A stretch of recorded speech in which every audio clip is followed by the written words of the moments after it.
যে 28 অক্টোবরের মাধ্যমে খুনি হাসিনা বাংলাদেশ 16 বছর ফেসিবাদ কায়েম করেছিল, গুম খুন আইনাগর তৈরি করেছিল, জাতীয় নেতৃবৃন্দকে বিচারিক হত্যাকাণ্ডের মাধ্যমে নেতৃত্ব শূন্য করার চেষ্টা করেছিল এবং বাংলাদেশের আপসহীন নেত্রী বেগম খালেদা জিয়াকে দীর্ঘদিন ধরে জেলে বন্দী রেখেছিল। সেই 28 অক্টোবর থেকে আমাদের শিক্ষা নিতে হবে। আমরা যদি সত্য এবং মিথ্যা এখন পর্যন্ত আইডেন্টিফাই করতে না পারি, তাহলে সামনে আবার আমাদের জন্য দুঃশাসন আসতে পারে। এই দুঃশাসনরা, এই কালচারাল ফেসিস্টরা শাহবাগ কায়েম করার মাধ্যমে বাংলাদেশে দীর্ঘদিন ধরে ফেসিবাদ কায়েম করেছিল। আমাদের আলেম ওলামাদের উপর যে হত্যাকাণ্ড হয়েছিল, সেই হত্যাকাণ্ডের বৈধতা দিয়েছিল। আল্লামা দেলোয়ার হোসেন সাঈদের রায় পরবর্তী সারা দেশে যে গণহত্যা সংঘটিত হয়েছিল, সেই গণহত্যার বৈধতা দিয়েছিল। এবং বাংলাদেশে যে ফেসিবাদ কায়েম হয়েছিল, খুনি হাসিনাকে ফেসিস্ট হতে যারা সহযোগিতা করেছিল, তারা হচ্ছে এই কালচারাল ফেসিস্টরা।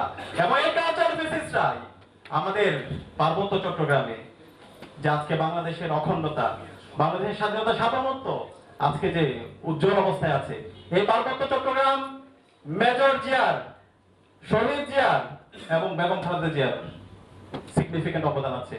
আজকে পার্বত্য চট্টগ্রামের সিকিউরিটি ইনশিওর করার ক্ষেত্রে আমরা শহীদ জিয়ার গুরুত্বপূর্ণ অবদান দেখতে পেয়েছি। কিন্তু এই পার্বত্য চট্টগ্রামের স্বাধীনতা সার্বভৌমত্ব অখণ্ডতা এবং বাংলাদেশের অখণ্ডতা নষ্ট করার জন্য এই কালচারাল ফেসিস্টরাই বিভিন্ন ধরনের ষড়যন্ত্র এবং চক্রান্ত করছে। সেখানে আমাদের এই শত্রুদেরকে চিনতে হবে। জুলাই বিপ্লবের পরে আজকে এদেশের মানুষ আজাদী পেয়েছে, এদেশের বাংলাদেশপন্থী মানুষ আজাদী পেয়েছে। এই বাংলাদেশপন্থী মানুষদের মধ্যে বিভাজন তৈরি করার জন্য এই কালচারাল ফেসিস্ট শক্তি আবার নতুন ভাবে ষড়যন্ত্র এবং চক্রান্ত করছে। আমি সবাইকে অনুরোধ করবো, এই 28 অক্টোবর থেকে শিক্ষা হচ্ছে এই কালচারাল ফেসিবাদের বিরুদ্ধে, কালচারাল ফেসিস্টদের বিরুদ্ধে, মুজিববাদের বিরুদ্ধে আমাদের সবাইকে ঐক্যবদ্ধ থাকতে হবে। আমরা কি পারবো? ইনশাআল্লাহ, ইনশাআল্লাহ। এবং একই সাথে আমি অনুরোধ করব, এই সকল চক্রকে দৃষ্টান্তমূলক বিচারের আওতায় নিয়ে আসতে হবে। এবং এই জুলাইয়ে যে গণহত্যা এবং শিশু হত্যা সংঘটিত হয়েছে, এই প্রত্যেকটা হত্যাকাণ্ডের বিচার এই দেশে হইতে হবে। খুনি হাসিনাকে দেশে আনতে হবে, তাকে ফাঁসিতে ঝোলাতে হবে। এবং অন্তর্বর্তীকালীন সরকারকে বলতে চাই এবং আন্তর্জাতিক অপরাধ ট্রাইব্যুনালকে বলতে চাই, আপনারা সাহস নিয়ে বিচার করেন। ছাত্র জনতা আপনাদের সাথে আছে। খুনি হাসিনা এবং তার দূষকদের এদেশে রাজনীতি করার কোনো অধিকার নাই।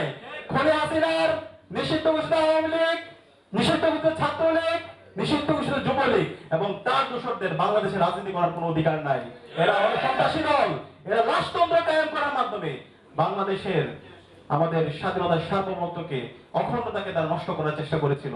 আমাদের এই দেশকে ভারতের সাবলেট কলোনি বানিয়েছিল। ভারতের প্রেসক্রিপশনে আমাদের দেশের রাজনীতি, অর্থনীতি থেকে শুরু করে আমাদের শিক্ষা ব্যবস্থাকে তারা ধ্বংস করেছে। সুতরাং এই দেশে আর মুজিববাদীদের, খুনি হাসিনার রাজনীতি করার কোনো অধিকার নাই। আমি জাতীয় নেতৃবৃন্দকে অনুরোধ করবো, আমাদের ঐতিহাসিক একটি সুযোগ এসেছে, এই সুযোগকে আমাদেরকে কাজে লাগাতে হবে। আমরা সবাই এই জুলাই বিপ্লবের যে আকাঙ্ক্ষা, শহীদদের যে আকাঙ্ক্ষা, সেটাকে ধারণ করে আমাদের ঐক্যবদ্ধভাবে রাজনীতি করতে হবে। আমাদের রাজনৈতিক ভিন্নতা থাকবে, আদর্শিক ভিন্নতা থাকবে, কিন্তু খুনি হাসিনার বিচার প্রশ্নে, বাংলাদেশ প্রশ্নে আমাদের সবাইকে ঐক্যবদ্ধ হইতে হবে। এই জায়গায় যদি কেউ ব্যর্থ করে, সেটা যদি জামাত ইসলাম করে, আমরা জামাত ইসলামের বিরুদ্ধে কথা বলবো। সেটা যদি শিবির করে, আমরা শিবিরের বিরুদ্ধে কথা বলবো। সেটা যদি বিএনপি করে, আমরা বিএনপির বিরুদ্ধে কথা বলবো। সেটা যদি ছাত্রদল করে, আমরা তার বিরুদ্ধে কথা বলবো। সেটা যদি এবি পার্টি থেকে শুরু করে, এনসিপি থেকে শুরু করে, যে এই জুলাইয়ের আকাঙ্ক্ষা ধারণ করবে না, আমরা তাদের বিরুদ্ধে কথা বলবো। আমরা অনুরোধ করব, আমাদের এই ঐতিহাসিক সুযোগে আমরা যেন সবাই ঐক্যবদ্ধভাবে বাংলাদেশ প্রশ্ন ঐক্যবদ্ধ হয়ে আমরা সবাই কাজ করি।